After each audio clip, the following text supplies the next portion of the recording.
from Journey to the New Normal. Welcome, welcome. Super excited to see you. We're going to do part 2 today of just some of my backstory so you guys kind of know where I come from and why I'm doing what I'm doing. So I'll link the part 1 in the description. Yeah, one of these days I'll get used to the camera. Down there. Down there. Yeah. So anyways, and that way you guys can catch up if you didn't get the first part of it. So, we're talking about my backstory. So this is not necessarily about my family or anything like that. I did a little bit of that in the first part of part 1. So, but we got up to where I was talking about my dad and about, the alcoholism and the abandonment and all that good kind of stuff. So, fast forward to me being like mid to late teens.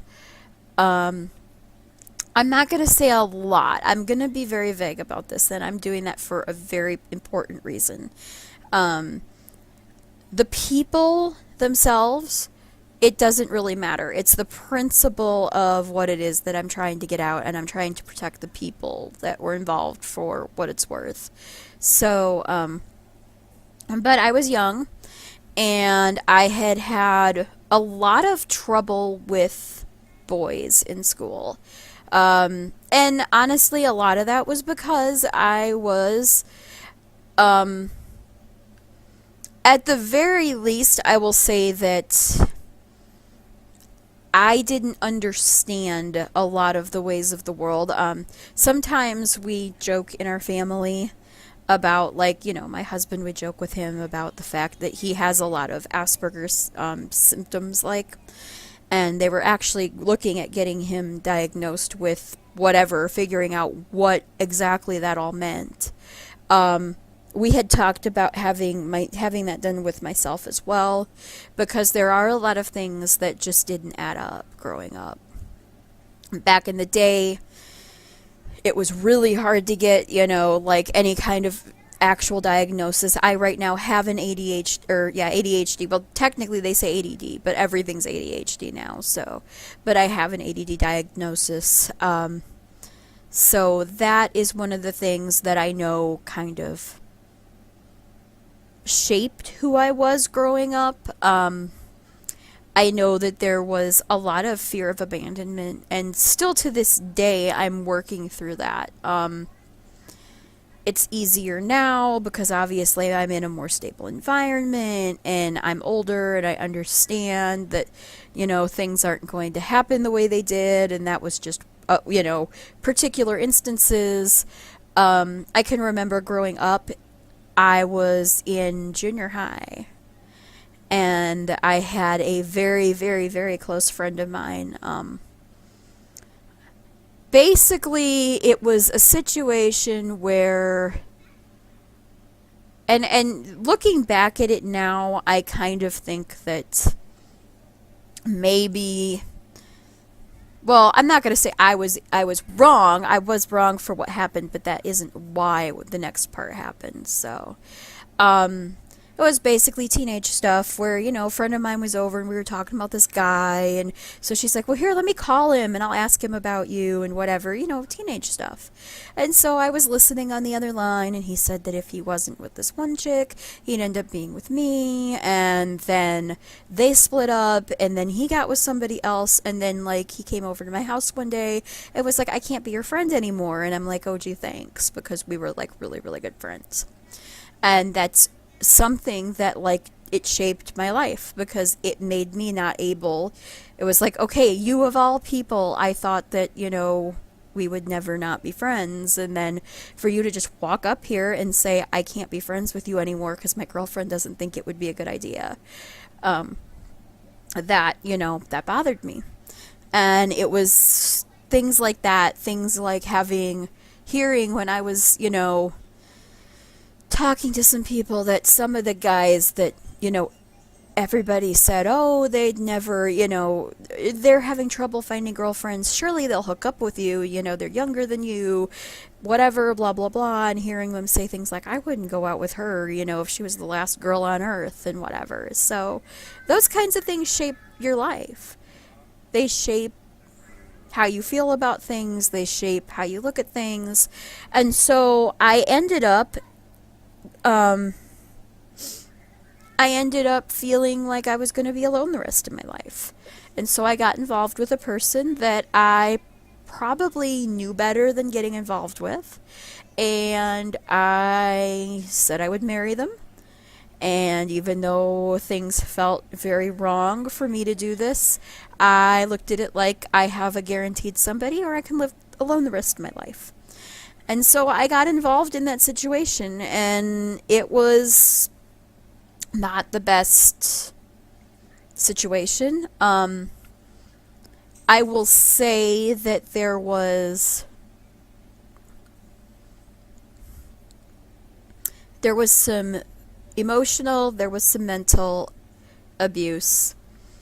There was some minor physical abuse, and I know no physical abuse, no abuse in general is minor or small or whatever. I consider it minor because I'm still working on getting over this idea that I had a lot of physical aggression when I was young, when we first got together.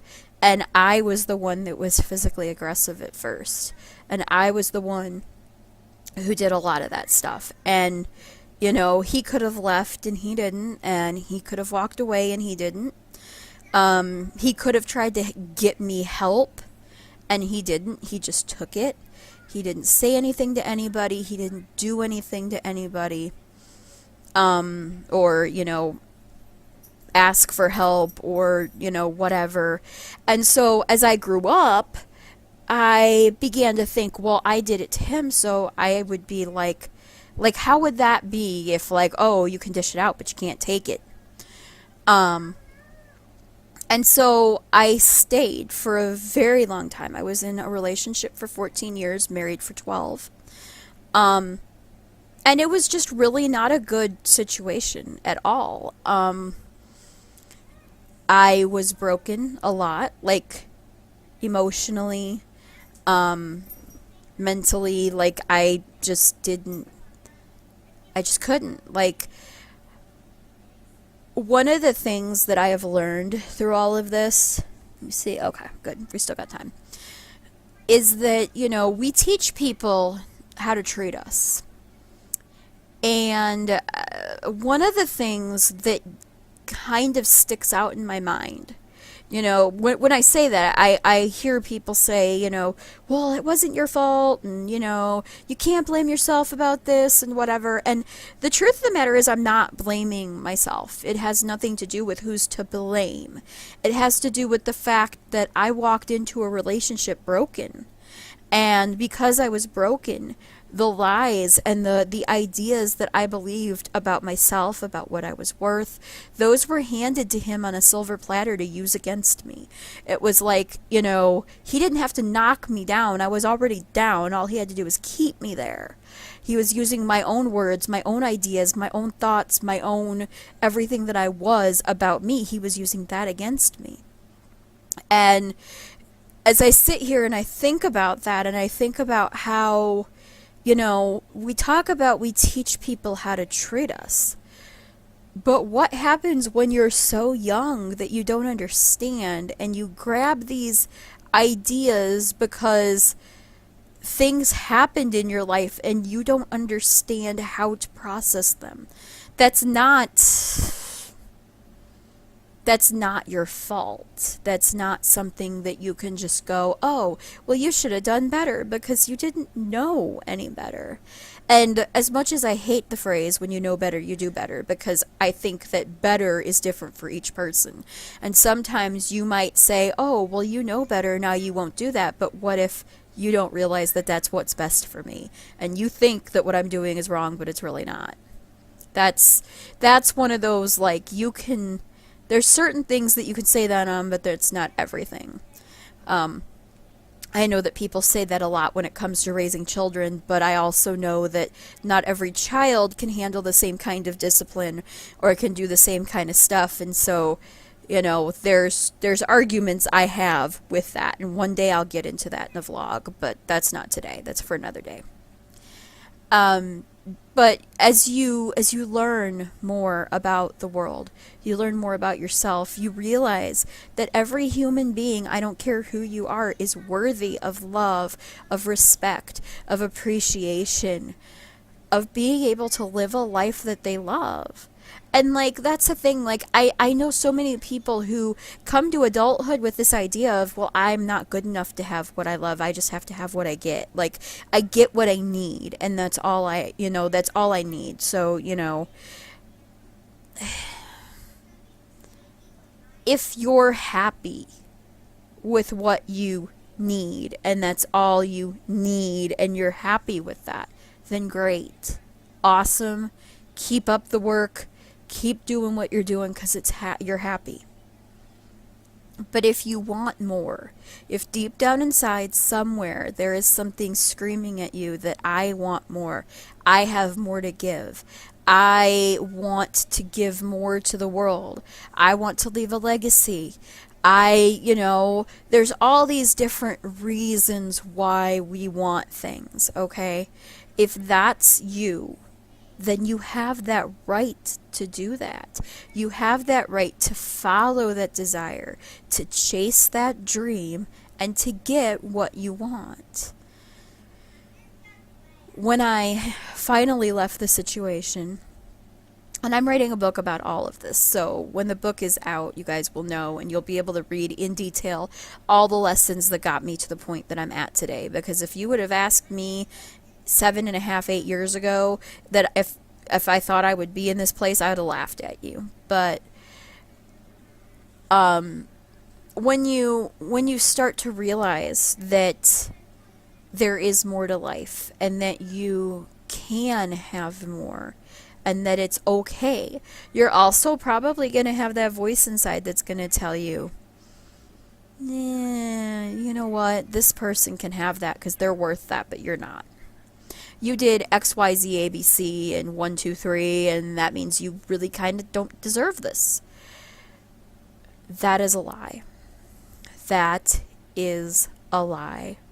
You have every right to live your life on this earth, to make a difference, to do whatever it is. There is nothing that is that insignificant. We're all worthy. All the way across the board, we're all worthy. For those of you who are watching this, if you feel that way, if that's you, I would love for you to send me an email. I will leave my email in the description too. I would love for you to send me an email and let's talk. Like seriously, let's have a chit chat, because my passion now is to show people that you can have that kind of life. You don't have to live in the I only get what I need category. You can have the life that you love. And you can have a curveball thrown at you. And you can go, I thought my life was going to be like this. And now it can't be because this happened. And then you can end up with a life that's even better than you originally planned it to be. Because those little curveballs, even though they look huge when they happen, they're really just little bitty curveballs that are just there to kind of tweak your direction and go, you wanted to go down this path, but you really need to go down this path over here. And we're just going to tweak you, and we're just going to turn you a little bit, and we're going to get you to where you're at the place that you need to be so that you can do what you need to do. So, that was a lot. But basically that's why I do what I do. Because I want as many people to be able to live an amazing life. I don't want anybody to ever think, I have to do this because this is my life now. This is where the point that I'm at now, as I get up and I do X, Y, and Z and ABC, because that's all I've got. Like that's not a way to live. That's not how we're supposed to live on this earth. We're supposed to live with passion and fun and enjoyment, and deep down enjoy the ride, the ups, the downs, the highs, the lows. And I promise you that you can do that. Like I said, if you need help, give me an email, send me an email, let me know. I will talk to you. I'm not going to charge you anything. I'll just talk to you and we'll work on it. We'll figure it out. All right? Okay, so I'm Kimberly from Journey to the New Normal. Thank you so much for watching. If you liked it, give it a like, share it, make sure you subscribe, and check out Instagram and Facebook from my profile. I'll have the links in the description. Because you get to see a lot of the cool, like the normal everyday stuff that happens in my family. All right, thank you. Talk to you later. Bye.